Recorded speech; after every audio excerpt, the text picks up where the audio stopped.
দর্শক আমন্ত্রণ আজকে চট্টগ্রামে আপনাদের সাথে আছি আমি শাওন দত্ত। দেশে কোনো অপরাধী ছাড় পাবে না, সব অপরাধীকে আইনের মুখোমুখি করা হবে বলে জানিয়েছেন তথ্যমন্ত্রী জহিরুদ্দিন স্বপন। দুপুরে চট্টগ্রাম প্রেস ক্লাবে সাংবাদিকদের সাথে মতবিনিময় সভায় মন্ত্রী বলেন, আইনি প্রক্রিয়াতে অপরাধের বিচার দ্রুত শেষ করা হবে। মন্ত্রী আরও জানান, নির্বাচনের প্রতিশ্রুতি বাস্তবায়নে সরকার কাজ শুরু করেছে। এরই মধ্যে ফ্যামিলি কার্ড বিতরণ সহ মন্ত্রী পরিষদ বৈঠকে কৃষকদের ঋণ ও মওকুফ করার সিদ্ধান্ত নেওয়া হয়েছে। আওয়ামী লীগ ইস্যুতে তথ্যমন্ত্রী জহিরুদ্দিন বলেন, বিভিন্ন কারণে আওয়ামী লীগ আজ অপরাধী। এছাড়া গণ অভ্যুত্থান না হলে জেলে থাকা রাজনৈতিক ব্যক্তিরা লাশ হয়ে বের হতো বলেও মন্তব্য করেন তথ্যমন্ত্রী। সকল প্রতিষ্ঠানকে রক্ষা করতে হবে মব কালচারের হাত থেকে, এবং সব জায়গাতে অবশ্যই গঠনতন্ত্র, বিধি বিধান এবং সংবিধানকেই সমুন্নত করতে হবে। এই কাজ অত্যন্ত কঠিন, কিন্তু এই কাজ করার জন্যই দেশনায়ক তারেক রহমানকে রাষ্ট্রনায়ক হিসেবে জনগণ নির্বাচিত করেছে। দলের হোক কিংবা বাইরের, দুর্নীতিতে জড়িত কাউকে ছাড় দেয়া হবে না, এমনটাই বলেছেন পার্বত্য চট্টগ্রাম বিষয়ক মন্ত্রী দীপেন দেওয়ান। সকালে রাঙামাটি পার্বত্য জেলা পরিষদের অ্যানেক্স ভবনে সাংবাদিকদের সাথে মতবিনিময় সভায় একথা বলেন তিনি। মন্ত্রী বলেন, পার্বত্য অঞ্চলে সুশাসন, স্বচ্ছতা ও জবাবদিহিতা নিশ্চিত করতে সরকার দৃঢ়প্রতিজ্ঞ।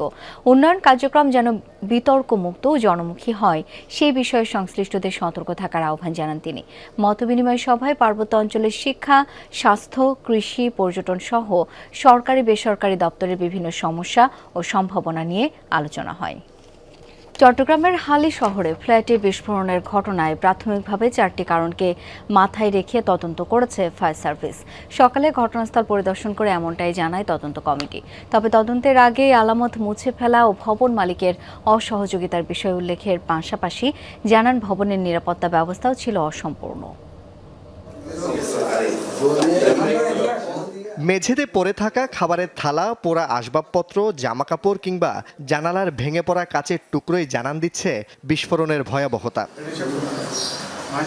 গত 23 ফেব্রুয়ারি বন্দরনগরীর হালিশহর এইচ ব্লকে হালিম মঞ্জিল ভবনের 3য় তলার এই ফ্ল্যাটে হঠাৎ বিকট শব্দে বিস্ফোরণ ঘটে। এতে ভেঙে যায় ভবনটির 2য় থেকে 5ম তলা পর্যন্ত প্রতিটি ফ্ল্যাটের দরজা, জানালা, এমনকি ছিঁড়ে যায় লিফট। বিস্ফোরণের কারণ জানতে সকালে ঘটনাস্থল পরিদর্শন করেন ফায়ার সার্ভিসের 5 সদস্যের তদন্ত কমিটি। জানান, 15 কার্যদিবসের মধ্যে দেয়া হবে তদন্ত প্রতিবেদন।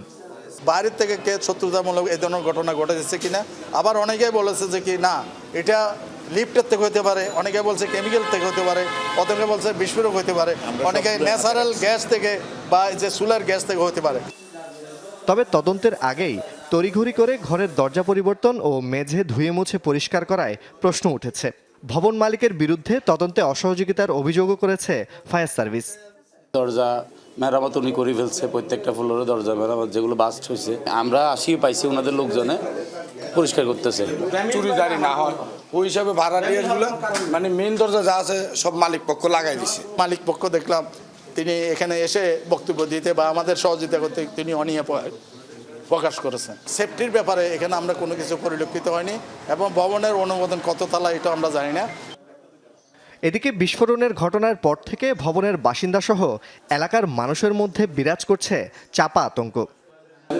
কাজ করো অবশ্যই, একটা মানুষ দুর্ঘটনা হয়েছে, এত অন্য আরেকটা বিল্ডিং হইতে পারে, স্বাভাবিক। নার্ভাস লাগতেছে এখন, বাকি এলাকাতে তারপর থাকতে হচ্ছে, কি করবো, হঠাৎ করে এখন বাসা পাচ্ছি না। তা আতঙ্কিত না ভাইয়া, সবাই তো, যে আমি রাত হলে বেরোইতে পারি না, নিচে যেতে পারি না, সবারই তো একটা ভয় না মনে। বিস্ফোরণে একই পরিবারের 9 জন দগ্ধের মধ্যে এখন পর্যন্ত 6 জনের মৃত্যু হয়েছে, বাকি 3 জনের অবস্থাও আশঙ্কাজনক। ঘটনার পর ফায়ার সার্ভিসের পক্ষ থেকে বলা হয়, প্রাথমিকভাবে তাদের ধারণা রান্নাঘরে জমে থাকা গ্যাস থেকে এই বিস্ফোরণ। জুবাইদ ইবনে শাহাদাত, যমুনা নিউজ, চট্টগ্রাম। এবার বন্দরনগরের ইফতার বাজারের খবর জেনে নেব, যাচ্ছি সহকর্মী শহীদুল সুমনের কাছে। সুমন, পাড়া মহল্লা ইফতার সামগ্রী বেচাকেনা কেমন দেখছেন?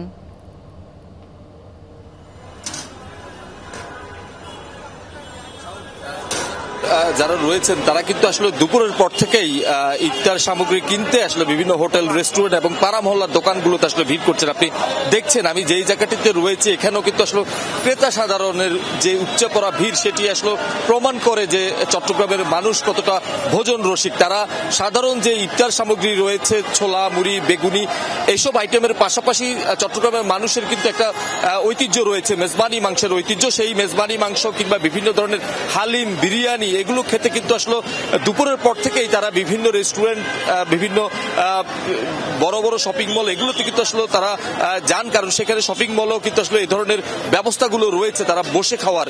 ফলে তারা কিন্তু বড় বড় রেস্টুরেন্টের পাশাপাশি পাড়া মহল্লার যেসব দোকান রয়েছে সেখানেও তারা যান এবং তারা তাদের যে ইফতার সংগ্রহ সেটি করেন এবং অনেকে বাসার জন্য আসলে নিয়ে যান। আপনি দেখছেন যে মেজবানি মাংস এখানে এটি খুবই আসলে চট্টগ্রামের জনপ্রিয়, তারা কেনেন এবং বলছিলাম যে ইফতার যারা শপিং করছেন তারাও কিন্তু বিভিন্ন শপিং মলগুলোতে তাদের জন্য ইফতারের ব্যবস্থা রয়েছে, সেখানেও রেস্টুরেন্ট রয়েছে, সেখানেও তারা যাচ্ছেন। পাড়া মহল্লায় যেমন তারা ইফতার করছেন তেমনি কিন্তু রেস্টুরেন্টগুলোতে আসলে সাধারণ মানুষ, রোজাদাররা যারা রয়েছে তারা ভিড় করছেন। অনেক ধন্যবাদ সুমন আপনাকে। আর এই ছিল আজকে চট্টগ্রামের আয়োজন। ধন্যবাদ এতক্ষণ সাথে থাকার জন্য।